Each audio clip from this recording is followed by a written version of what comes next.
Leo ni tarehe 18 ya mwezi wa 11 kwa mujibu wa msemaji wa kikosi cha Young Africans na si mwingine bali ni Ali Shabani Kamwe.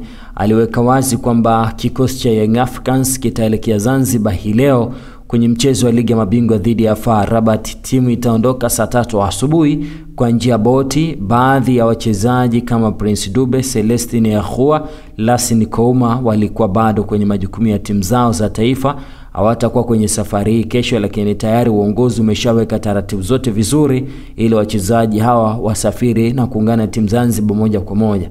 Wachezaji waliokuwa kwenye timu ya taifa ya Tanzania wamesharejea na ni sehemu ya watu watakaosafiri leo. Ni waombe Wazanzibari wajitokeze kwa wingi kuipokea timu kesho na kuonyesha wachezaji wetu kuoni kwa kiasi gani mko tayari kwa ajili ya mchezo huo mkubwa wa kihistoria. Zinakwenda kukutana timu mbili bora sana barani Afrika. Haya ni maneno ya afisa habari wa kikosi cha Young Africans ambaye ameeleza vyema kabisa. Anasema mechi ya Yanga dhidi ya FAR Rabat ndio mechi kubwa zaidi kuwahi kuchezwa katika uwanja wa Amani Stadium.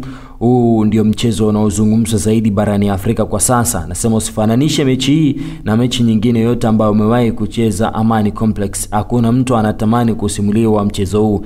Kila mtu anatamani kuwa Amani Stadium. Hakikisha unapata tiketi mapema, zishaanza kuuzwa leo katika vituo mbalimbali kwa ajili ya kwa njia ya mtandao.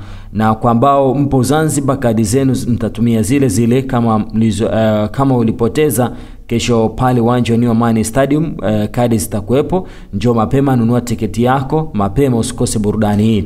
So Young Africans wanamtarajia FAR Rabat ambaye ataingia hapa nchini I think siku za hivi karibuni, lakini Young Africans wao wameamua kujitanguliza kule Zanzibar mapema siku ya hii leo. Lakini Prince Dube, Celestine Yahoua pamoja na